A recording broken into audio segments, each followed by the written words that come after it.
Pittsburgh CLO's 2026 PNC Summer of Musicals. Feel the music with Beautiful, the Carole King musical, the inspiring story of a girl from Brooklyn who became a chart-topping legend. Mean Girls, the fiercely funny smash hit musical based on Tina Fey's hit film. And don't miss the Tony Award-winning sensation, Suffs, the bold, brilliant story of the women who fought tirelessly for the right to vote. 3 must-see shows, 1 unforgettable summer of musicals. This June and July at the Benedum Center. Get your tickets today, pittsburghclo.org. Today's episode is supported by AIDS-Free Pittsburgh.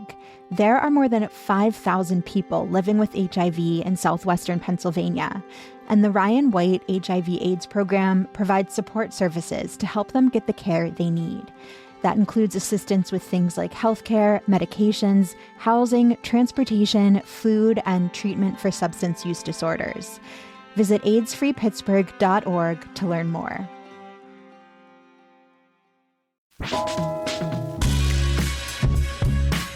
This is CityCast Pittsburgh. I'm Megan Harris, and here's what Pittsburgh's talking about. Producer Sophia Lowe here. As you all know, I am not a big car person. Passenger princess, yes. And of course, I am all for the bus where we all get to be the passenger princess. But I think it's time that I start to explore the city by bike. And I'll admit that I've been putting this off because I'm a little bit nervous about riding next to cars while also navigating our narrow, windy streets and our bridges and hills. But executive producer Mallory Falk had a really great chat with a biking expert who's got tips for newbies and seasoned cyclists. So we're bringing back their conversation about best practices for cyclists and drivers so we can all share the road safely. I'm with Ted King-Smith, Education Manager at Bike Pittsburgh. Hey, Ted. Hello. So just to start us off here, do you think that Pittsburgh is a bike-friendly city? I think it is. And I was just on a bike ride with a friend of mine right before recording this. And she said she was told that someone who used to live in Portland said that Pittsburgh's an even better place to bike in Portland these days. So I can't confirm or deny that. Wow, that's the ultimate stamp of approval. But, anecdotally, I feel like every year I bike in Pittsburgh, it seems more relaxing. It seems more enjoyable. I see more people doing it. There's more infrastructure. It's easier to navigate. It's easier to get from point A to point B. And we just have such amazing amenities for biking here, the network of river trails to the on-street bike infrastructure. You can have an amazing bike ride anywhere in the city. It's a great place to bike. And so yes, bike friendly, absolutely. So why should people who haven't taken up biking in the city yet, why should they consider biking here, both for fun, but also for commuting, getting to work, to the grocery store, just to all the daily places you need to hit up? It's more fun than driving is.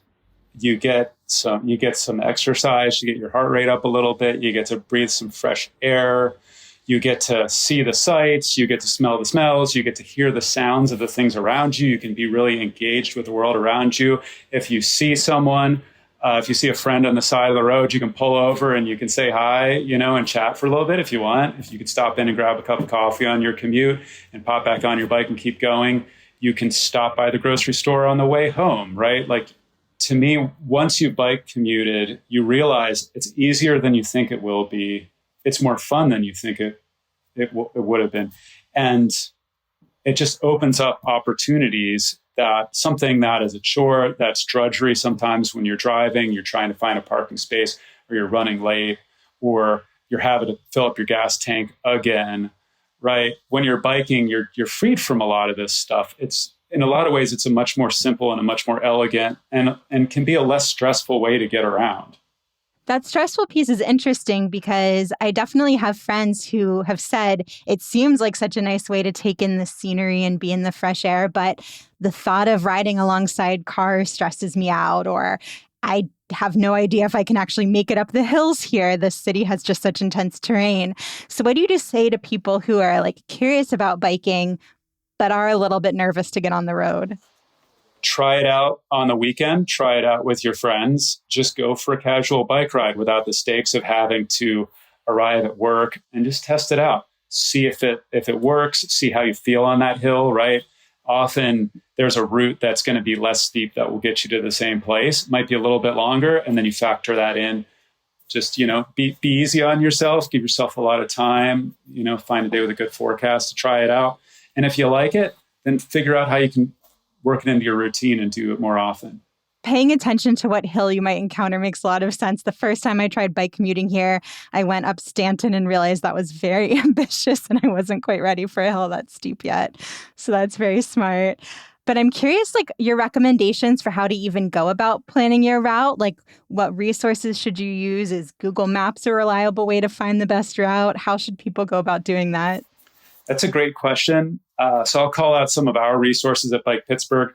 We just released the 10th version of our Pittsburgh bike map this past May.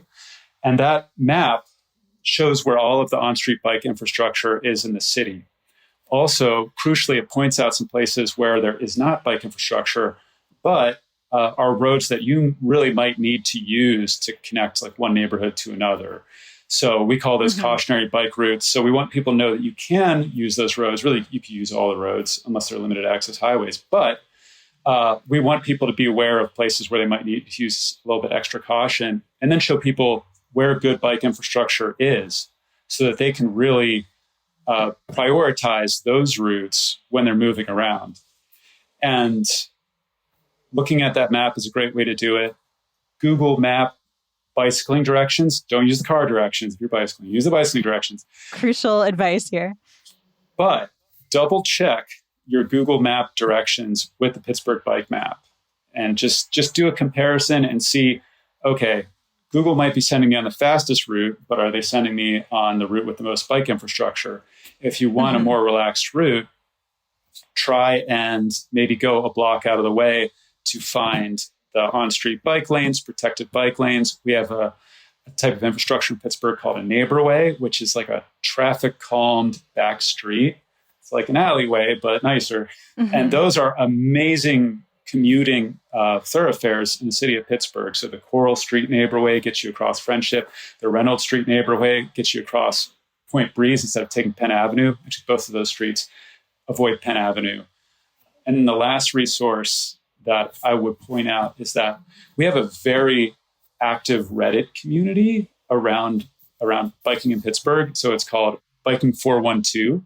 And that is a really great place to ask questions and get really hyper local answers about your commute in your neighborhood. You're going to get a lot of opinions, but a consensus will emerge.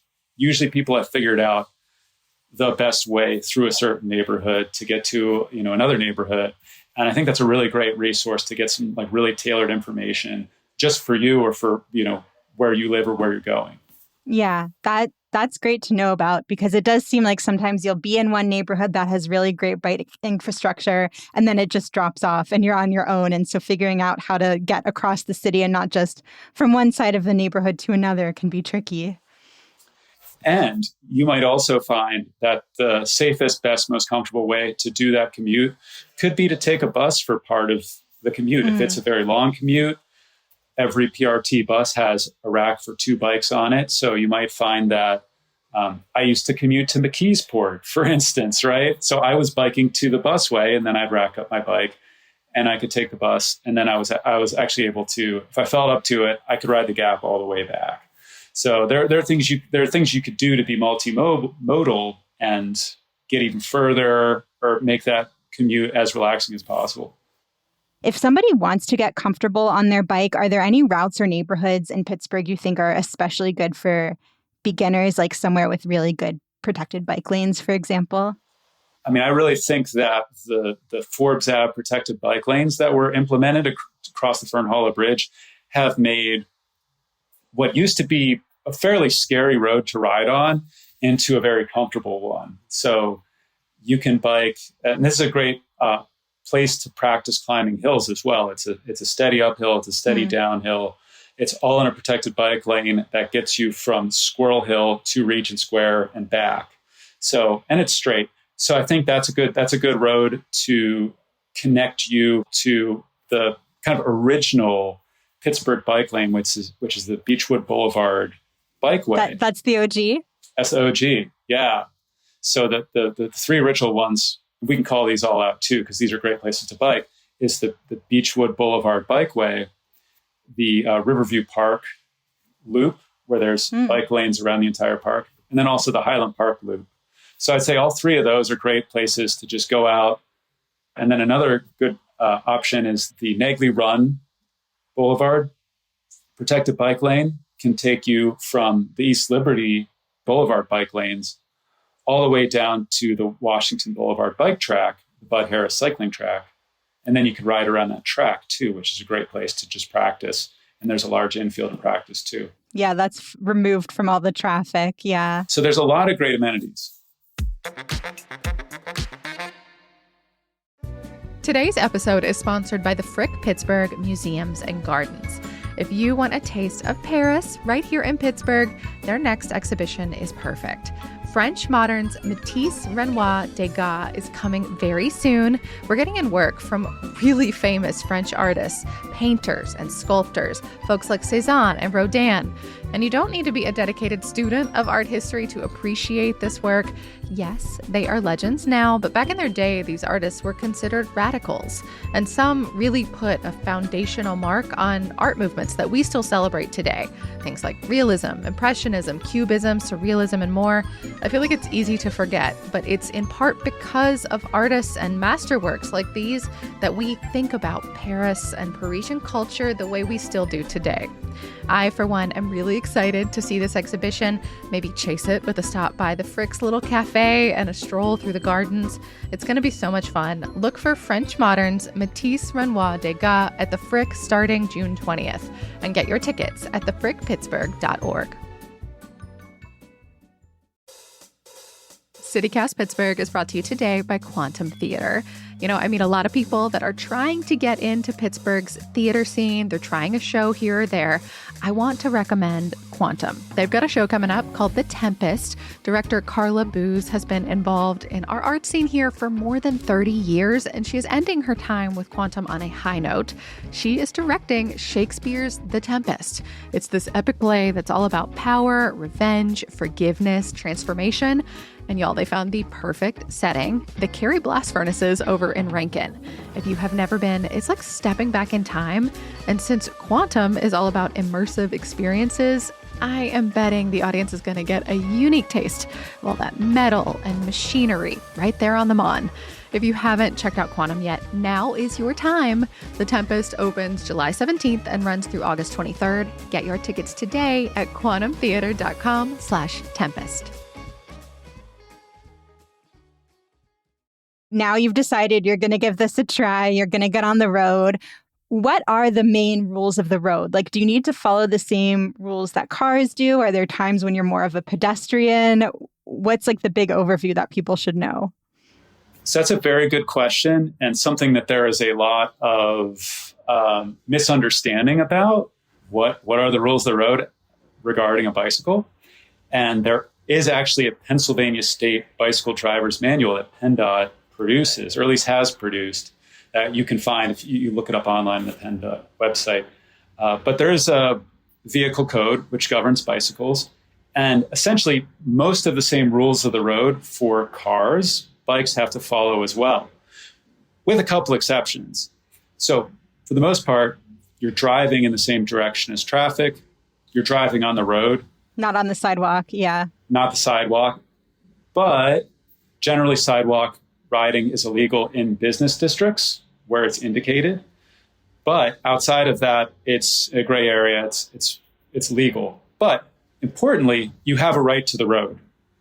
So this is something that Bike Pittsburgh wrote an amicus brief in a recent PA State Supreme Court case defending the cyclist's right to be on the road and stay on the road, even if there are drivers behind them that feel inconvenienced, right? You still have a right to the road. So there's not like driver supremacy here necessarily. No, there is not. You're following the same traffic controls that cars do, stopping at stop signs, stopping at red lights. Now, we would like to see different laws. In Idaho, there is what's called Idaho Stop, where a cyclist can treat a stop sign as a yield. So yielding the right of way if necessary, and then going.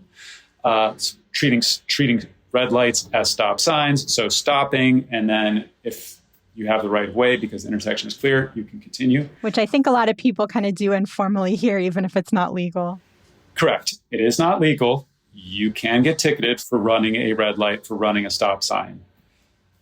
So we would like those laws to be changed to make cycling just easier, and also to formalize and legalize something that a lot of cyclists already do. Also, you're using the turning lane for the turn that you're making. So if you're making a right turn, you should be in the right lane. If you're going straight, you should be in a straight facing lane. If you're making a left turn, you need to be over to the left, with the exception that you can also make a two-stage turn, which means you go straight through an intersection, and then you reorient yourself, and then you go straight again, as opposed to merging over to a left turning lane. And then where the laws are different is there is bicycle-only facilities, so bike lanes. We're allowed to bike in bike lanes. Mm-hmm. Cars are not allowed to drive in bike lanes. We're allowed to be on bike paths. Cars are not allowed to be on the bike paths. So we have a couple of additional, let's say, rights to use some infrastructure and some facilities that cars are not allowed to use, which is great. Go bikes. That's why we ride them, right, so that we have access to things. Mm-hmm. And then as far as being treated as a pedestrian, when you dismount your bike to walk it across an intersection, you become a pedestrian, right? So that's kind of the gray area there. So for instance, technically, when there is an all walk at an intersection where both sides get to walk, you are not allowed to bike through that all walk condition. Technically, I know people. I've definitely done that before. Many people do, and I know people who've been ticketed for that. But that's technically the law. So to be very safe about that, if you dismount your bike, you can walk through that all walk condition and then remount your bike. That's technically legal. So just some legal minutia to be mindful of. But the best way in a busy business district, for instance, back to sidewalks, the best way to be on the sidewalk is to be walking your bike. You could be ticketed if you're riding. And also, it's unfriendly, it's dangerous, it's blocking people who might need that space in that sidewalk. So something else that we teach people is if you're on a sidewalk that you're allowed to be on, it's a pedestrian place, it's a pedestrian space, so go at pedestrian pace. So you're walking or you're going at a walking speed. Well, let's talk about the role that cars and drivers play. What should drivers be doing or be aware of when it comes to the rights that bikers have and how they can be more conscientious on the road? I mean, first of all, just be friendly, share the road. Everyone who's using the road is just trying to get from point A to point B and to do it safely and to do it in a way where they're not being, endangered by others, right? Or feeling like they're being like attacked by other people, right? So just be mindful of other people and be courteous. And I think that our city is getting better in this regard. And also just operate under the assumption that other road users have the same right to the road that you do, because they do. So when there's a bike in front of you and they're going a little bit slower than you are, it's okay. Just wait till you have an opportunity to pass them, and pass them with at least 4 feet, because that is the law. And if not, just wait. And I think that's like the real key thing, is just that sort of mutual understanding and appreciating each other's right to the road. And I would add to that as well, just to also be extra aware as a car driver. I know cars are full of even more distractions than they used to be. And people are often looking at their phones, which is illegal. To be holding your phone while you're driving, don't do it. But really just have that extra duty of care. Be very mindful, pay attention, to the other road users around you, and respect the right to be on the road. When you're on a street where there isn't a bike lane and you are sharing with the car, do you recommend taking the lane where you kind of drive where the cars are going, you're taking up that full lane, or sharing the lane so that you're to the right and cars can go past you? I always recommend that, bike riders should do what makes them comfortable. And taking the lane is often the thing that will make you safer and also make you feel comfortable for a variety of reasons. So one is, if you push over to the right, you're against parked cars. And if a parked car opens their car door, you're going to go into it. Or you're swerving around that car door and you might be swerving into the path of an approaching car behind you. Whereas if you take the lane, you already kind of control that space in the middle of the lane. Also, if you get close passed by a car to your left, if you're already against a parked car, you're squeezed in. Whereas if you have a bit of a buffer space to your right, you have some room to swerve over to the right in that instance. So taking the lane is a very safe strategy. That said, being a good neighbor on the road means also recognizing that, like, if you can let a car pass you, like, let them pass you, if you want. If it's safe for you to do so, you don't need to endanger yourself for the convenience of others. But, it's up to you. If it seems like it's safe to, like, let a car around you, then, there's no reason not to do that. And then something, a little bit more unique to Pittsburgh is biking across bridges, using bridges on your commute. Is there anything special to know related to biking on bridges? So first of all, everything I said about not riding on sidewalks is, like, no longer the case on a bridge. On a bridge, you can use the sidewalk. It's often the safest place to get across a bridge, unless that bridge has, like, wide shoulders or bike lanes on it. So yeah, don't think that you have to ride on the deck of the bridge. Like, you can ride on the sidewalk on, like, pretty much every bridge in Pittsburgh.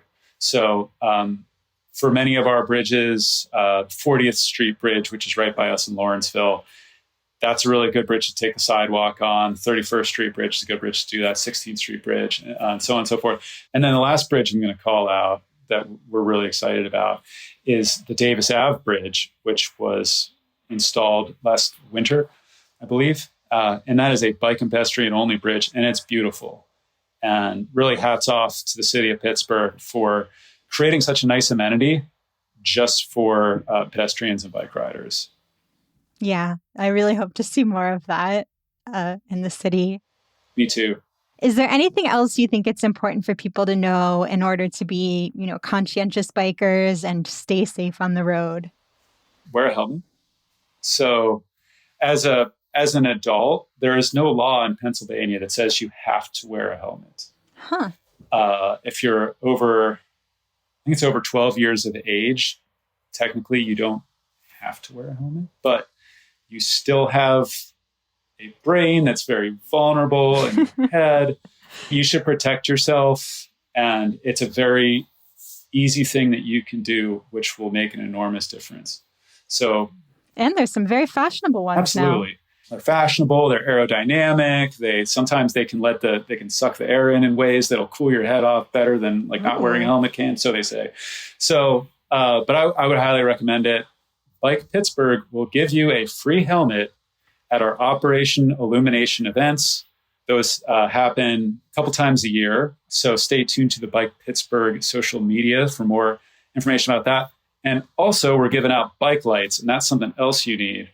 So after dark, it is extremely dangerous and against the law to be riding without front and rear bike lights. So if you stop by one of those events, we'll give you a free set. You can also contact me, Ted, at bikepgh.org. You arrange a time. I will give you a set of bike lights or a bike helmet. I just want to make sure that you have those pieces of safety equipment. Also in Pittsburgh, it gets very dark here sometimes. Like, there are certain neighborhoods, you're almost like next to a park or you're in the woods. It gets super dark. It's really important that you have some kind of lights on. Ted, thank you so much for all of these great tips. I really appreciate it. Yeah, you're welcome. That's all for today here on CityCast Pittsburgh. If you're excited to put Ted's advice to use, come to Open Streets this Sunday. It's happening downtown and in the South Side, and it's this event run by Bike Pittsburgh where they shut down roads to car traffic, so we can all walk, bike, and roll through the city streets. We'll have a link in the show notes with all the information, and the CityCast Pittsburgh team will also be there. We'll be in Market Square handing out some fun swag, so please come say hi. And remember, you can always support us by becoming a CityCast Pittsburgh neighbor, and you can do that at membership.citycast.fm. We'll be back tomorrow with more from around the city. See you then.